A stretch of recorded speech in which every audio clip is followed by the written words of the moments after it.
Hukum berceramah di gereja. Kalau pada hakikatnya menyampaikan kebenaran itu di mana-mana. Apakah di gereja, di kuil, di ini menyampaikan kebenaran adalah hak. Cuman permasalahannya adalah di saat seseorang melakukan sesuatu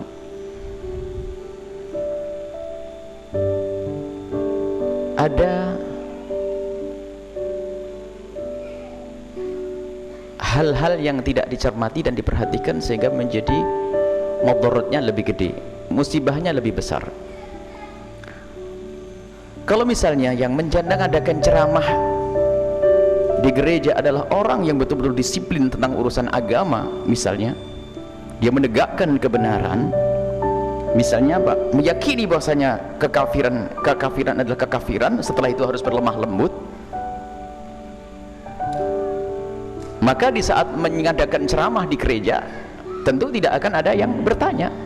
Contohnya orang yang tegas dalam syariat, misalnya satu orang yang betul tegas di dalam syariat dan dia tidak pernah main-main tentang syariat, tidak pernah merendahkan syariat, kemudian kok tiba-tiba bertemu dikumpul di sebuah gereja, bahkan di Roma sekalipun, menyampaikan satu pesan agama syariat Nabi SAW, seperti yang pernah disampaikan oleh satu pembesar di Yordan, menceritakan tentang Islam di depan orang-orang Kristen, ada sesuatu yang mulia untuk mengangkat Islam. Akan tapi ada orang ceramah di gereja itu sampai saya udah tidak pernah kenal orang tersebut, hanya kita diberi sebelum mendapatkan video tentang ceramah tersebut, kami sudah mendengar bahwasanya ada video-video yang disebarkan dan orang yang bercerita mulutnya itu tajam, kotor, kemudian dia bergaul dengan orang-orang yang tidak punya kecemburuan kepada Islam. Setelah kita lihat di dalam ceramah tersebut, mengucapkan solawat saja ditarik, solawat saja ditarik, kayak nyesel dia bersalawat kepada Rasulullah SAW. Allah SAW, ala Nabi. Jadi kayak main-main tentang Islam.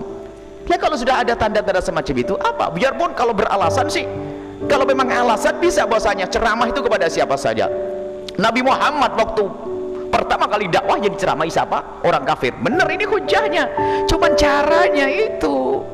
Jadi kalau orang ceramah di gereja ya mungkin satu khusus, misalnya kita diundang di gereja untuk menjelaskan tentang keagungan Nabi Muhammad, keagungan Islam, ayo saya datang. Tapi kalau justru untuk merendahkan Islam, ini kan dibohongin kita, dan itu ada tanda merendahkan Islam, yaitu jadi haram kalau orang-orang seperti itu. Ternyata Masya Allah caci maki, mencaci golongan Arab, mencaci ini, mencaci syariat Islam, rupanya dia adalah termasuk golongan orang yang masuk dalam Islam liberal, suka merendahkan syariat Nabi SAW. Jadi kalau orang begitu masuknya ke situ pun sudah nggak benar. Tapi kalau ada seorang alim besar, anggap saja Dr. Muhammad Said Ramadan Abuti yang sudah wafat, atau yang masih hidup saat ini, Habib Ali Al-Jufri misalnya, pernah di depan kisis, di bukan pembesar luar agama lain, tapi menjelaskan tentang agungnya Islam, tidak ada yang mengkritisi, tidak ada yang ribut. Kenapa? Menjaga Islam, dijaga. Akan tapi kalau sudah merendahkan Islam, merendahkan syariat Nabi Muhammad SAW, dan itu memang kelompok, ini kan musibah. Orang-orang munafik yang hidup zaman sekarang adalah dia itu pakai baju-baju kita, akan tapi ternyata mereka tidak bisa mengangkat syiar kita, bisa saja merendahkan syariat Nabi SAW. Muncul saat ini Islam liberal, Islam mengacu, jadi berbahaya merendahkan syariat Nabi SAW. Dan kita perlu jujur dalam hal ini. Makanya kita tidak tahu syiar, dan saya tidak pernah kenal orang tersebut. Kalau betul orang itu yang dimaksud, saya tidak sebut namanya, mungkin itu yang saya lihat sama orangnya itu. Jadi aslinya pada dasarnya kalau orang berceramah di gereja untuk menjelaskan tentang Islam, bahkan orang Kristen pun boleh masuk masjid untuk dengar Islam. Orang Kristen boleh masuk masjid untuk dengarkan Islam. Sama kita masuk gereja untuk berbicara tentang Islam boleh. Cuman harus jelas tujuannya. Orang yang bisa mengagungkan Islam, membawa atas nama Islam. Akan tapi kalau sudah saya lihat di webnya, saya lacak webnya siapa, waduh caci maki, ngolok-ngolok kaum habaib, ngolok-ngolok ini kelas setan, kelas iblis, kelas ini. ini bagaimana? Saya tanya lagi, benarkah webnya dia, benarkah tulisannya dia? Dan itu betul. Akhirnya ada lagi ngirim, Buya ini video terakhir, sampai mengatakan, waduh perempuan-perempuan kamu itu murah, gara-gara orang yurungi mancung dok kok dikekne terus jebut sesuatu. Pokoknya ini betul-betul kalimat-kalimat rendah. Ini gimana akhlak Islam seperti itu? Akhirnya banyak orang ngasih video-video. Saya tidak cukup kalau video bisa dipalsukan. Akhirnya ada beberapa orang saksi, saya ngelihat sendiri omongannya sudah begitu. Oh lahir, jadi di video dan di aslinya begitu, sudah begitu. Astagfirullahaladzim, sudahlah jauh-jauh dari orang seperti itu.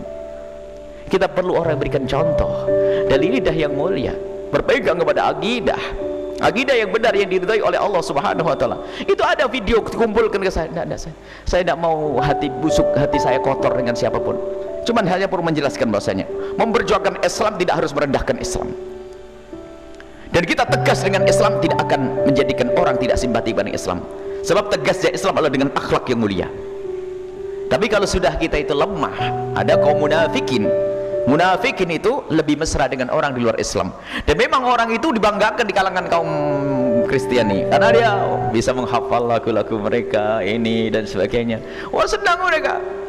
Orang-orang Kristen senang ini lumayan ini umat Islam diajak merendahkan umat Islam kan gitu.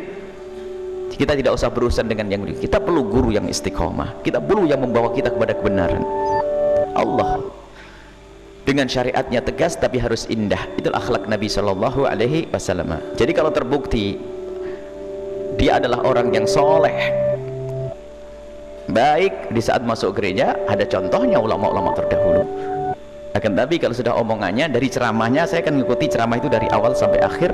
Subhanallah, yang jadi ejaan Islam. Jadi Islam tuh jadikan bahan ejaan. Gimana kok orang nggak sadar? Kata bahkan ada yang komentar waktu, kok begini Ustaz? Gimana begitu? Itu biasa. Ajib, aneh. Islam direndahkan dianggap biasa. Berarti kamu juga sudah bermasalah ini yang cerita ke saya. Saya komentari, minta komentar. Saya komentari gimana ini? Aduh kok begitu kalimat-kalimatnya? Kalimatnya kenapa sih? Kok ada kalimat begini? Wah itu kan biasa, nggak ada. Sudah merendahkan Islam dianggap biasa. Jadi banyak yang kena virus hal-hal yang semacam itu. Hati-hati ya, sekarang banyak orang yang mengaku dirinya tokoh atau dianggap tokoh, akan tapi dia tidak pernah punya kejemuran kepada Islam, merendahkan syariat Nabi Shallallahu Alaihi Wasallam. Nabi Muhammad adalah Arab. Kita tidak boleh membenci Arab, karena Nabi Muhammad adalah Arab. Kalau ada orang Arab akhlaknya jelek, yang kita benci akhlaknya, bukan Arabnya. Arab ada Nabi Shallallahu Alaihi Wasallam, Arab ada Rasulullah. Nah ini, jadi ini bukan masalah kita itu mau suku-sukuan dan sebagainya. Nabi sudah jelaskan, inna akramakum indallahi atqakum. Orang Jawa yang kulitnya hitam kayak begini misalnya, atau bagaimana, tapi akhlaknya baik, imannya kuat, ya kalah orang Arab yang tidak punya iman, tetap kalah. Cuman jangan sampai kita membenci Arab karena Arabnya. Nah, ini bermasalah sekali. Sampai luar biasa komentar ini, Buya ini orang Jawa aja bajunya baju Arab. Jadi sudah sebetulnya saya banyak, apakah selama ini ada yang merasa kesabet sama sorban saya sehingga ada yang marah? Kalau saya merasa betul-betul ganggu, ya mungkin saya akan rubah. Kalau tidak ganggu, kenapa kok sibuk dengan urusan baju saya? Berarti dia sudah merendah. Apa? Dia tidak sadar kalau begitu sudah diskriminasi. Jadi orang harus pakai baju apa? Saya pakai baju Cina karena saya ada Cinanya misalnya, atau kayak ini, urusan baju menutup aurat, selesai.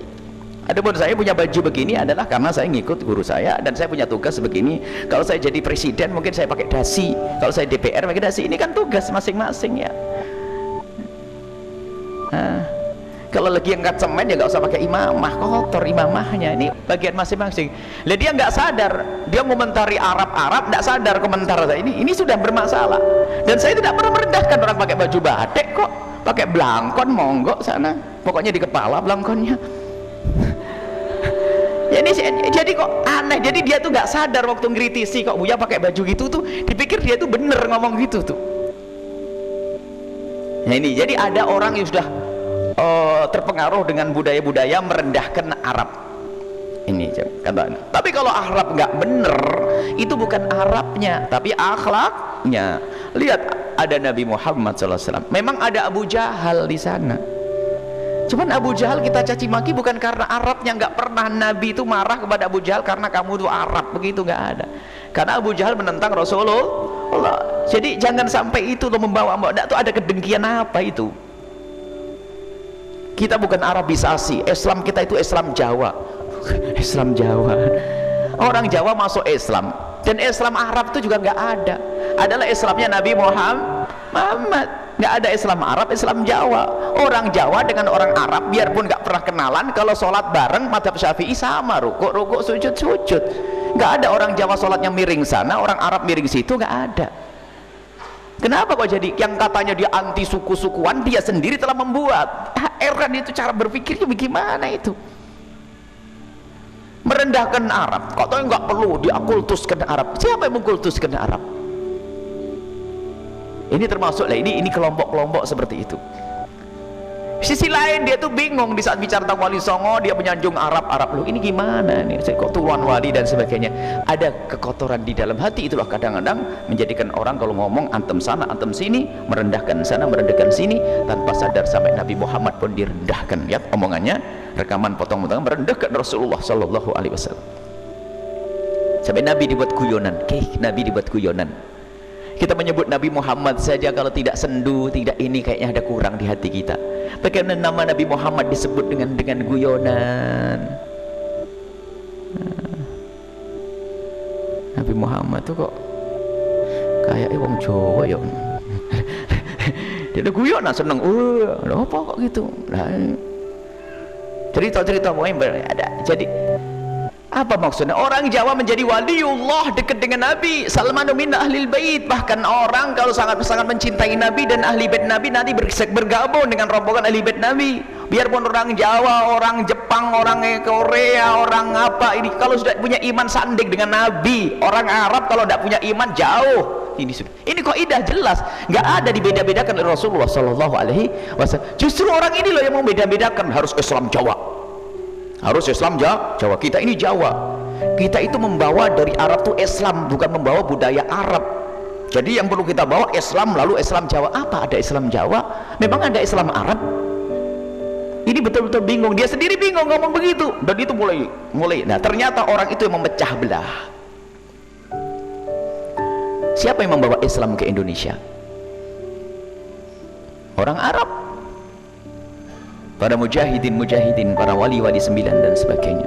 Kita harus mengakui kebaikan dan kebenaran. Sudahlah, hilangkan kedengkian dan hilangkan kebencian. Kita berpegang kepada syariat Nabi Muhammad SAW. Dan kalau dikembalikan dari mana itu semua kok terjadi? Karena jauhnya dari Nabi SAW. Kalau orang punya cinta Nabi nggak akan berani. Kalau orang mencinta Nabi tidak akan berani menolak Nabi, apalagi menjelekkan tentang suku Nabi, tentang bangsa Nabi. Allah, bagaimana ngaku cinta Nabi, cinta Rasulullah, berani ngomong Arab. Itu kalimatnya jelas sekali untuk Arab, ajib. Memangnya ada apa dengan Arab? Udah Abu Jahal. Memang kita tidak niru Abu Jahal. Apa selama ini ente ikut Arab Abu Jahal? Saya bingung. Dia cerita di Arab juga ada Abu Jahal. Arab tidak jaminan. Memang Arab tidak jaminan, tapi Arab adalah Nabi Muhammad Sallallahu Alaihi Wasallam. Hati-hati ya. Ini ada hubungannya dengan kecintaan dengan Rasulullah. Memang ada Islam ngaco, Islam gaduh-gaduh seperti itu. Islam liberal, Islam aneh-aneh, merusak. Kita perlu Islam yang benar, tapi tetap dengan kelembutan. Kita dengan akhlak yang mulia.